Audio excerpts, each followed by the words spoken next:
नमस्कार साथियों, आज की जो क्लास रहेगी वो मध्यकालीन इतिहास पर है रहेगी, जिसमें हम उत्तर भारत के जो भी आक्रमण हुए हैं उनके बारे में चर्चा करेंगे और उनका कार्यकाल और उनके शासक के बारे में जानेंगे। तो बात करते हैं कि 800 से 1200 ईस्वी पूर्व तक का जो सफर रहा। पहले बात करते हैं त्रिपक्षीय जो संघर्ष था वो किनके बीच था। इसके अंदर गुर्जर प्रतिहार वंश, राष्ट्रकूट तथा पाल वंश था। कारण क्या था? कन्नौज पर आधिपत्य जमाने के लिए ये युद्ध हुआ था।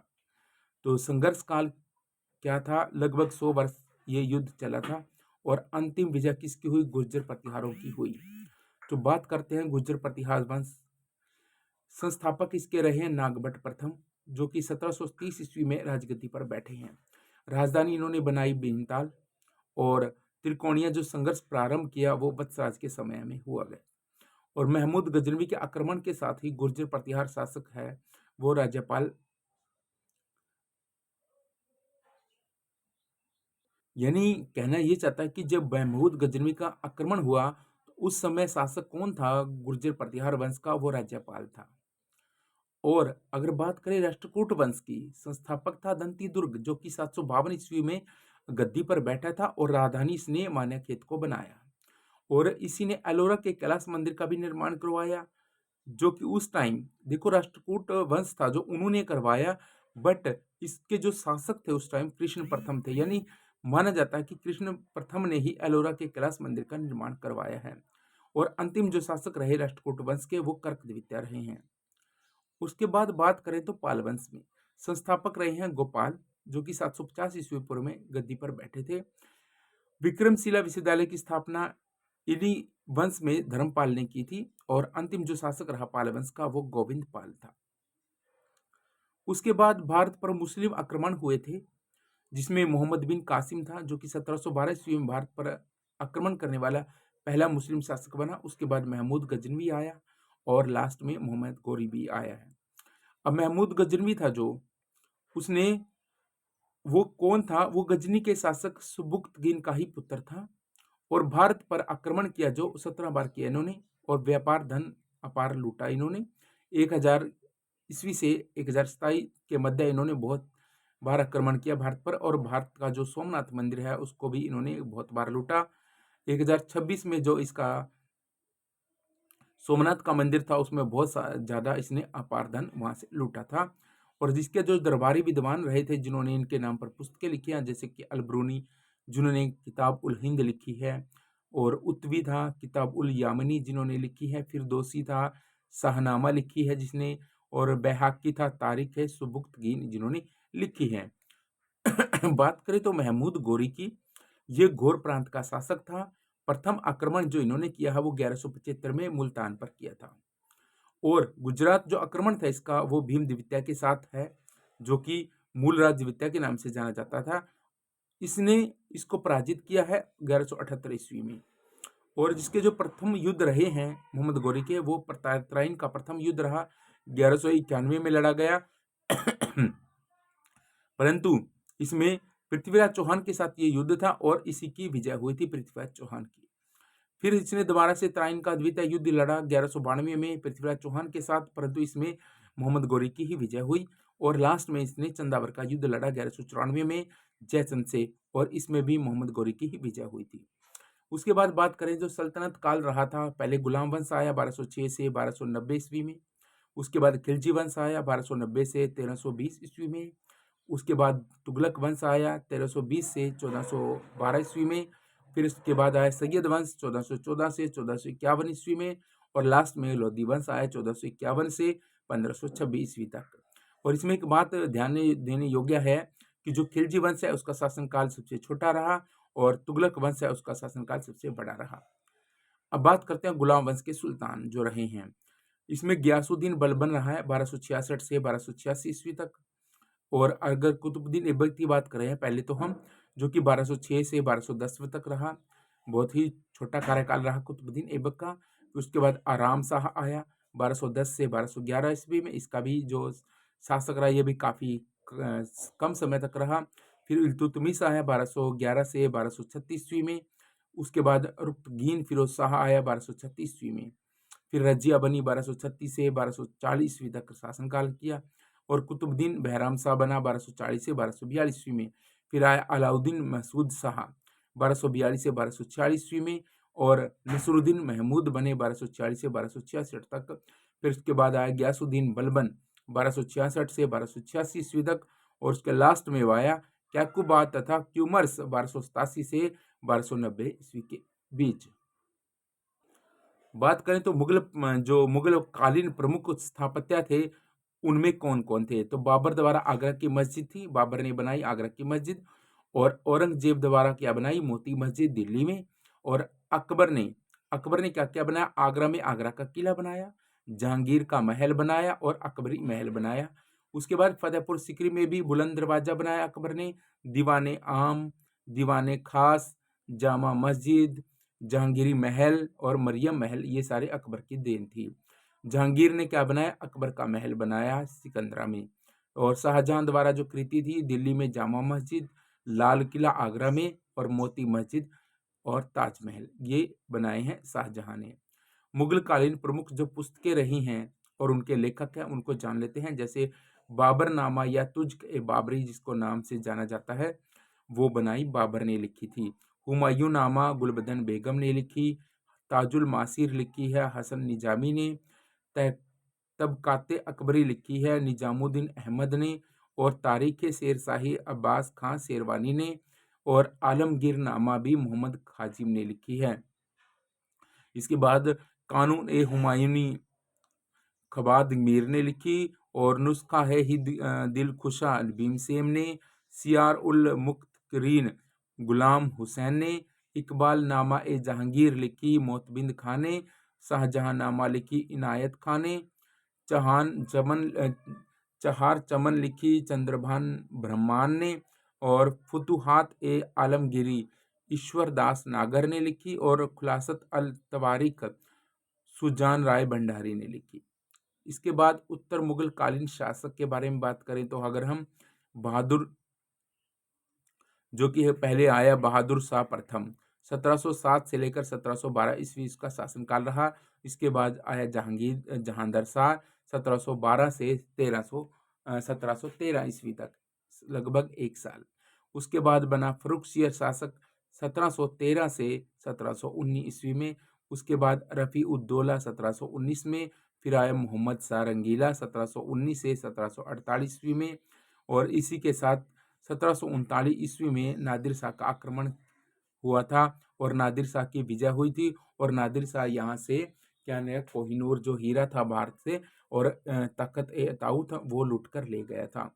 उसके बाद अहमद शाह आया, अहमद शाह, और 1748 से 1754 तक इसका कार्यकाल था। फिर आलमगीर द्वितीय आया 1754 से 1759 ईस्वी में, और इसने ही 1756 में दिल्ली पर अहमद शाह अब्दाली पर का आक्रमण मतलब किया था। फिर बक्सर का युद्ध हुआ 1764 में। और फिर उसके बाद आलम शाह द्वितीय आया 1759 से 1806 तक शासन रहा इसका। फिर अकबर आ गया सेकंड 1806 से 1837 ईस्वी में। और उसके बाद बहादुर शाह सेकंड जफर रहा 1837 से 1857 तक। अब महत्वपूर्ण युद्धों की बात कर लेते हैं, उनका वर्ष और किसके मध्य हुआ और किसकी विजय हुई, ये सारी बात करेंगे। जैसे ही पानीपत का प्रथम युद्ध लड़ा गया 21 अप्रैल 1556 को, और ये किसके मध्य लड़ा गया था? बाबर तथा इब्राहिम लोदी के मध्य लड़ा गया था, जिसमें बाबर की विजय हुई थी। उसके बाद खानवा का युद्ध लड़ा गया 16 मार्च 1527 को। इसमें बाबर तथा राणा सांगा लड़े आपस में, और बाबर इसमें विजय रहा। उसके बाद चंदेरी का युद्ध हुआ 29 जनवरी 1528 को बाबर तथा मेदिनी राय के बीच में। इसमें भी बाबर की विजय हुई। उसके बाद लास्ट में लड़ा गया गागरा का युद्ध, जो कि 5 मई 1529 को लड़ा गया और बाबर तथा महमूद लोदी के बीच में लड़ा गया था। इसमें भी बाबर की ही विजय हुई थी। उसके बाद बात करें कि हुमायूं की, जिसका शासनकाल 1530 से 1556 ईस्वी तक रहा। जन्म हुआ 1508 में काबुल में। 1530 ईस्वी में आगरा में सिंहासन पर बैठ गया, और दिल्ली में हुमायूं के मकबरे का निर्माण उसकी पत्नी हाजी बेगम ने करवाया था। हुमायूंनामा की रचना गुलबदन बेगम ने ही की थी, और हुमायूं की मृत्यु 1556 में हुई थी। अब हुमायूं द्वारा जो लड़े गए युद्ध हैं उनको बारे में जान लेते हैं। पहले देवरा का युद्ध लड़ा 1532 में, हुमायूं अफगान लोदी के बीच में लड़ा गया और हुमायूं की इसमें विजय हुई। उसके बाद चौसा का युद्ध लड़ा गया हुमायूं ने 1539 में, हुमायूं और शेरशाह के बीच लड़ा और शेरशाह इसमें विजय रहा। फिर उसके बाद कनौज या बिलग्राम का युद्ध लड़ा हुमायूं ने 1540 में, हुमायूं और शेरशाह का बीच में ये युद्ध था और शेरशाह इसमें विजय रहा। फिर सरहंद का युद्ध लड़ा 1555 में, हुमायूं और सिकंदर सूर के बीच में, इसमें हुमायूं की विजय हुई। अब शेरशाह सूरी के बारे में जान लेते हैं। इसके बचपन का जो नाम, पहले इसका कार्यकाल जान लेते हैं। 1540 से 1545 ईस्वी में बचपन का नाम इसका फरीद खां था और मोहम्मद बहार खां लोहानी ने शेर खां की उपाधि प्राप्त की थी। 1540 ईस्वी में दिल्ली की गद्दी पर बैठ गया था और 1545 में कालिंजर विजय के दौरान मृत्यु हो गई थी और कबूलियत एवं पट्टा प्रथा की शुरुआत भी इन्होंने ही की थी। बात करें तो अकबर की, जन्म हुआ 1542 ईस्वी में और अमरकोट के राजा वीरसाल के महल में इनका जन्म हुआ था 1542 में और शासनकाल जो था इनका 1556 से 1605 ईस्वी था। और माता पिता इसके हमीदा बानो बेगम तथा हुमायूं थे। बचपन का नाम इसका जलाल खां था और संरक्षक था जो इसका वो बैरम खां बने था। राज्याभिषेक इसका 1556 ईस्वी में कलानौर में हो गया था और मृत्यु अक्टूबर 1605 में हो गई थी और कब्र इसकी सिकंदरा आगरा के निकट में है। इसके द्वारा लड़े गए प्रथम जो युद्ध हैं उनके बारे में जान लेते हैं। जैसे पानीपत का प्रथम युद्ध लड़ा 5 नवंबर 1556 में, अकबर और हुरेमू के बीच में लड़ा गया था और अकबर की इसमें विजय हुई थी। हल्दी घाटी का युद्ध हुआ था 1576 में। 1576 में लड़ा गया था 18 जून 1576 को अकबर और महाराणा प्रताप के बीच में और इसमें अकबर की ही विजय हुई थी। इसके बाद बात करें तो मुगल सेना का नेतृत्व है जो मान सिंह और आसफ खान ने किया था। ये भी इसका महत्वपूर्ण युद्ध था जो कि मराठों के साथ इनका युद्ध था। अब अकबर के प्रमुख कार्यों के बारे में बात करें अगर हम, तो दास प्रथा का अंत इन्होंने 1562 ईस्वी में किया। तीर्थ यात्रा कर की समाप्ति कर दी 1563 ईस्वी में। जजिया कर की समाप्त कर दी 1564 ईस्वी में और राजधानी आगरा से फतेहपुर सीकरी स्थानांतरित कर दी 1571 ईस्वी में। फिर इसके बाद इबादत खाना का निर्माण किया 1575 में और इबादत खाने का द्वार सभी धर्मों के लिए इसने खोल दिया था 1578 ईस्वी में। फिर उसके बाद मजहर की घोषणा 1579 में कर दी और इबादत खाना बिल्कुल बंद कर दिया 1582 ईस्वी में। तो दीन ए इलाही की स्थापना की इसने लास्ट में 1582 में। अब अकबर के नवरत्न के बारे में जान लेते हैं। एक तो फैजी था, तानसेन, बीरबल, टोडरमल, राजा मान सिंह, अब्दुल रहीम ए खाना खान, अजीउद्दीन, फकीर, मुल्ला दो प्याजा, ये अकबर के नवरत्न थे। अकबर द्वारा विजित राज्य क्या थे? अकबर ने कौन से राज्य को विजय किया था? मालवा को किया था 1561 में, बाज बहादुर शासक था जिसका। फिर चुनार को 1561 में अफगान शासकों से, आमेर को आज़ाद किया और अपने राज्य में शामिल किया 1562 ईस्वी में भारमल से। मेड़ता मेड़ता है जो उसको मिलाया 1562 में जयमल से। गोंडवाना 1564 में शामिल किया रानी दुर्गावती और वीर नारायण से छीनकर। मेवाड़ राज्य 1568 और 1576 में मिलाया उदय सिंह और महाराणा प्रताप से। रणथंभौर को भी मिलाया 1579 में सूरजबान राय हाडा के से छीनकर। कालिंजर को मिलाया 1569 में रामचंद्र से। जैसलमेर को 1570 में छीन लिया रावल हर राय से। मारवाड़ को भी मिला लिया अपने शासक राज्य में 1570 में, जो कि राव चंद्रसेन को हराकर। बीकानेर को मिलाया 1570 में, राव कल्याणमल को हराया। जोधपुर को मिलाया 1570 में, चंद्रसेन को हराकर।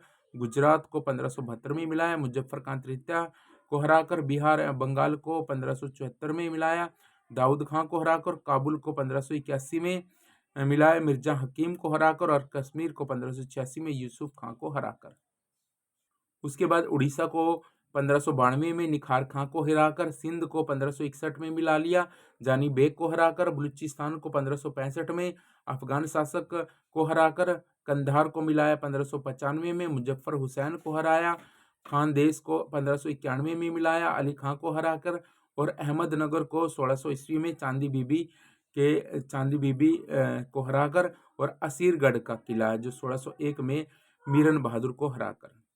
अब बात कर लेते हैं जहांगीर की, जिसका शासनकाल 1605 से 1627 तक रहा।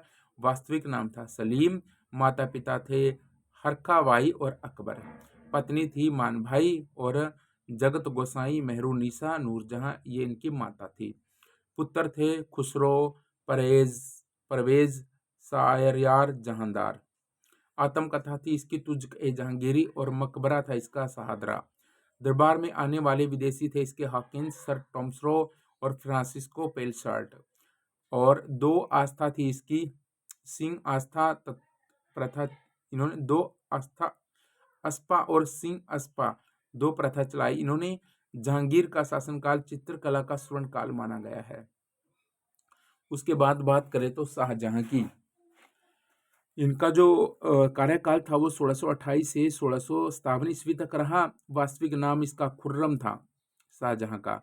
माता पिता थे इसके जगत गोसाई और जहांगीर।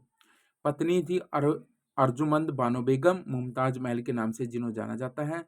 पुत्र था इसका दारा शिको, औरंगजेब, मुराद और शाहजुदा। और मृत्यु हुई इसकी जनवरी 1666 में।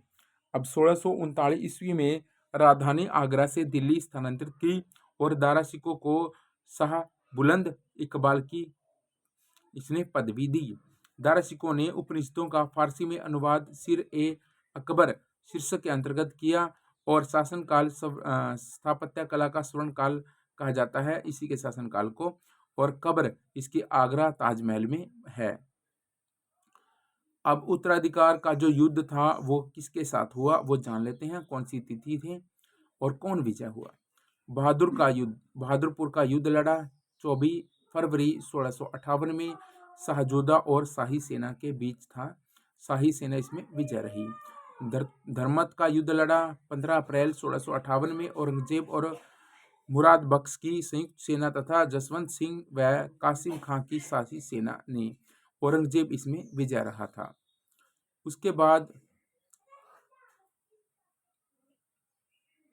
इसके बाद सामूगढ़ का युद्ध हुआ 29 मार्च 1650 में औरंगजेब और मुराद बख्श की संयुक्त सेना तथा दारा शिकोह के बीच में, और इसमें भी औरंगजेब ही विजय रहा। उसके बाद जो ख्वाजा का युद्ध हुआ 5 जनवरी 1659 में औरंगजेब और शाह शुजा के बीच में। औरंगजेब इसमें क्या रहा, विजय रहा। देवराय का युद्ध भी लड़ा गया 12 से 14 अप्रैल 1659 में दारा शिकोह और औरंगजेब के बीच में, जिसमें औरंगजेब विजय रहा। ये आपस में भाई भाइयों की ही लड़ाई थी। उसके बाद बात करें तो औरंगजेब का शासनकाल आ गया 1658 से 1707 ईस्वी में। माता और पिता थे मुमताज महल और शाहजहां। पत्नी थी दिलरास बानो बेगम, जिसका नाम था रबिया उद दौरानी। पुत्र था मुअज्जम बहादुर शाह प्रथम, जिसको नाम दिया गया, और मोहम्मद आजम और काम बख्श। और इसका राज्याभिषेक पहली बार 31 जुलाई को हुआ 1658 आगरा में। दूसरी बार 15 जून को हुआ 1659 दिल्ली में। मृत्यु फरवरी 1707 में हो गई, और मकबरा इसका औरंगाबाद में बन गया था। मुगल शासन व्यवस्था कैसी थी इसके राज्य में। साम्राज्य का विभाजन कैसे हुआ।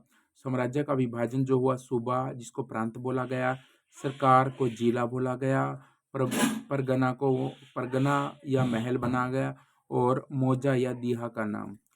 पहले साम्राज्य का विभाजन हुआ, प्रमुख अधिकारी होता था वहां पे। सूबा यानी प्रांत में सूबेदार या नाजिम होता था। सरकार यानी जिला फौजदार था वहां का हेड। और फरगना का या महल उसका सिकदार होता था उसमें।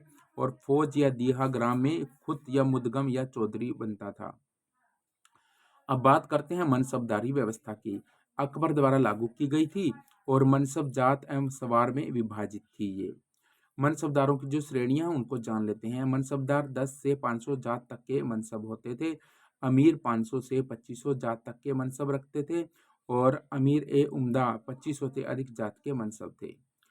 अगर बात करें तो मुगल काल में भूमि का विभाजन कैसे हुआ था? इसमें खालसा भूमि थी जो सीधे बादशाह के नियंत्रण में थी। जागीर होती थी सरदारों को वेतन के बदले दी जाने वाली भूमि, और सयूर, गल या मगदद एल मास विद्वानों व धार्मिक व्यक्तियों के अनुदान में दी जाने वाली भूमि। उसके बाद बात करें तो मुगल काल में भू-शासक वसूली प्रणाली कैसी थी? बंटाई या गल्ला बख्शी प्रणाली थी, या जब्ती प्रणाली थी, और एक दहसाला प्रणाली भी थी, और इजारेदारी या ठेकेदारी प्रणाली कहते हैं जिसको, वो भी थी, और नस्क या कानूनी प्रणाली भी थी। अब साथियों बात कर लेते हैं पेशवा के अधीन मराठा शक्ति। तो मराठा शक्तियों में सबसे पहले तो हमारे पास जो आया वो रहा हमारे पास सबसे पहला बालाजी विश्वनाथ बना 1713 से 1720 ईस्वी में, जिसका कार्यकाल रहा। उसके बाद आया बाजीराव प्रथम 1720 से 1740 ईस्वी में। फिर आया बालाजी बाजीराव 1740 से 1761 तक रहा शासनकाल। फिर माधवराव वन आया 1761 से 1772 ईस्वी में। फिर आया नारायण राव 1772 से 1773 ईस्वी में, इसका कार्यकाल सबसे छोटा था। और रघुनाथ राव है, इसका कार्यकाल भी बहुत छोटा था 1773 से 1774 ईस्वी में। फिर माधवराव नारायण आया 1774 से 1796 तक रहा। फिर बाजीराव द्वितीय आया 1796 में से 1818 ईस्वी तक। आंग्ल मराठा युद्ध हुए, जो प्रथम द्वितीय तृतीय 3 आंग्ल मराठा युद्ध लड़े इन्होंने 1775 में, और 1782 के बीच जो युद्ध लड़ा, एक लड़ा द्वितीय 1803 से 1805 में, और तृतीय 1817 से 1818 में। अब संधि किस किसके साथ हुई ये बात कर लेते हैं। जैसे कि पुरंदर की संधि हुई 1665 में, ये मुगल सेनापति जयसिंह तथा शिवाजी के बीच में हुई थी। फिर संगोला की संधि हुई 1750 ईस्वी में, बालाजी बाजीराव तथा राजाराम द्वितीय के बीच में। फिर सूरत की संधि हुई 1775 ईस्वी में, रघुनाथ राव तथा ईस्ट इंडिया कंपनी के बीच में। फिर उसमें लास्ट में एक संधि हुई पुरंदर की द्वितीय संधि, जो कि 1776 में हुई। एक 1765 में, 1665 में हुई, तो दूसरी हुई 1776 में। ये पेशवा माधवराव नारायण तथा अंग्रेज के बीच में लड़ी गई थी। उसके बाद बात करें हम एक जो संधि हुई बड़गांव की संधि 1779 ईस्वी में, पेशवा माधवराव नारायण तथा अंग्रेजों के बीच में। फिर सालभाई की संधि हुई 1782 में, पेशवा माधवराव नारायण तथा अंग्रेजों के बीच में। फिर बसीन की संधि, जो कि महत्वपूर्ण है, 1802 में, बाजीराव द्वितीय तथा अंग्रेजों के बीच में। फिर देवगांव की संधि 17 दिसंबर 1803 ईस्वी में, रघुजी भोंसले द्वितीय तथा अंग्रेजों के बीच में। और सुरजी अर्जन गांव की संधि, सबसे महत्वपूर्ण बात, सुरजी अर्जन गांव की संधि 30 दिसंबर 1803 में सिंधिया तथा अंग्रेजों के बीच में। और राजपुरा घाट की जो संधि हुई 1805 में, होलकर तथा अंग्रेजों के बीच में। फिर पूना की संधि हुई जून 1817 में, बाजीराव द्वितीय तथा अंग्रेजों के बीच में। ग्वालियर की संधि हुई नवंबर 1817 में, दौलत राम तथा अंग्रेज के बीच में। और मंदसौर की संधि हुई 1818 में, बलहारा राव होलकर तथा अंग्रेजों के बीच में। तो अब बात कर लेते हैं हम सिख संप्रदाय की। सिखों के 10 गुरुओं के बारे में बात कर लेते हैं। तो इनके बारे में बात करने से पहले जान लेते हैं कि गुरु नानक था, जो सिख धर्म का प्रवर्तक था, उसका कार्यकाल क्या था। 1469 से लेकर 1539 तक उसका कार्यकाल रहा। उसके बाद दूसरे नंबर पर गुरु आगंद आए, जिन्होंने गुरुमुखी लिपि का जन्मदाता यानी गुरुमुखी लिपि का निर्माण किया, यानी इनको गुरुमुखी लिपि का जन्मदाता कहा जाता है। और इनका जो कार्यकाल था वो 1539 से 1552 ईस्वी तक रहा। तीसरे नंबर पर आए गुरु अमरदास, 1552 से लेकर 1574 ईस्वी तक इनका शासनकाल रहा। और चौथे नंबर पे आए हैं गुरु रामदास, 1574 से लेकर 1581 ईस्वी तक कार्यकाल था इनका। और इन्होंने अमृतसर एवं संतोषसर तालाब का निर्माण करवाया था। उसके बाद 5वें नंबर पाए गुरु अर्जुन देव, जिसने स्वर्ण मंदिर का निर्माण करवाया। इनका कार्यकाल 1581 से 1606 ईस्वी तक रहा। और उसके बाद आए गुरु गोविंद सिंह, 6वें नंबर पर। अकाल तख्त का निर्माण इन्हीं ने करवाया था। 1606 से लेकर 1644 तक इसका कार्यकाल रहा। इसके बाद आए गुरु हर राय। गुरु हर राय का कार्यकाल 1644 से 1661 ईस्वी तक रहा। उसके बाद आए 8वें नंबर पे गुरु हरकृष्ण, 1661 से 1664 ईस्वी तक इसका कार्यकाल रहा। और उसके बाद आए 9वें नंबर पर गुरु तेग बहादुर, 1664 से 1675 ईस्वी तक इसका कार्यकाल रहा। और औरंगजेब ने मृत्युदंड इसी को दिया था। लास्ट में आए गुरु गोविंद सिंह, 1675 से 1678 अंतिम गुरु थे और खालसा पंथ की स्थापना भी इन्होंने ही की थी। अब मुगल जो साम्राज्य था उसके बारे में जान लेते हैं। बाबर था जो कि 1526 से 30 तक जिसका शासनकाल था, मुगल वंश का संस्थापक कहा। और पिता इसके उमर शेख मिर्जा थे, माता कुतलुग निगार खानम थी, पुत्र इसका हुमायूं, कामरान, अस्करी और हिंदाल थे। और बाबर की जो आत्मकथा है तुझ ए बाबरी या बाबरनामा है। बात करें तो विजयनगर के शासक कौन थे? संगम वंश। संगम वंश का शुरुआत होती है विजयनगर साम्राज्य में और 1336 से 1485 तक का कार्यकाल था। इसमें थे हरिहर प्रथम, बुक्का प्रथम, हरिहर द्वितीय, Virupaksha first, Bukka second, Devaraya first, Devaraya second, Mallikarjuna और विरूपाक्ष, ये इनके शासक रहे थे। और उसके बाद सालुब वंश आया 1485 से 1505 ईस्वी में। इसके जो शासक रहे हैं नरसिंह सालुब और नरसा नायक। फिर उसके बाद आया तुल्लु वंश 1505 से 1565 में। इसमें जो शासक रहे हैं वीर नरसिंह, कृष्ण देव राय, अच्युत्या देव राय और वेंकट एक और सदाशिव राव। फिर आया अराबिंदु वंश 1570 से 1647 ईस्वी तक इसका कार्यकाल रहा। इसके जो शासक रहे हैं तिरुमल, श्रीरंग एक, वेंकट दो, श्रीरंग दो, रामदेव और वेंकट तृतीय और श्रीरंग तृतीय। अब प्रमुख जो घटनाएं हैं इनके शासनकाल में उनको जान लेते हैं, जैसे कि हजारा राम स्वामी मंदिर व विठल स्वामी जो मंदिर का निर्माण है कृष्ण देव राय ने करवाया था। और नागलपुर नामक नगर कृष्ण देव राय ने ही बसाया था। जनवरी 1565 में तालीकोटा का युद्ध हुआ था, जिसमें बीजापुर, अहमदनगर, गोलकुंडा तथा बीदर राज्यों के संघ ने विजयनगर को पराजित किया। और तालीकोटा के युद्ध को राक्षसी तांगड़ी अथवा बन्नीहट्टी के युद्ध के नाम से भी जाना जाता है। तालीकोटा के युद्ध में विजयनगर का नेतृत्व राम राय कर रहा था। और इसके बाद विजयनगर साम्राज्य का जो पहला शासक था और हरिहर था, हरिहर एक था। कुमार कंपन की मथुरा विजय के उपलक्ष्य में उसकी पत्नी गंगा ने मथुरा विजयम नामक ग्रंथ लिखा है। वेद मार्ग प्रतिष्ठा पत्र की उपाधि बुक्का प्रथम ने धारण किया था। सोनार की बेटी का युद्ध देवराय एक और बहमनी शासक फिरोज शाह के बीच हुआ था। गजबेटकर की पदवी देवराय सेकंड को दी गई थी और देवराय सेकंड को इम्बाडी देवराय भी कहा जाता है। कृष्ण देव राय ने आंध्र भोज और यवन राज स्थापनाचार्य की उपाधि धारण की। और अमुक्त माल्यद तथा जामवंती कल्याणम के लेखक कृष्ण देव राय हैं।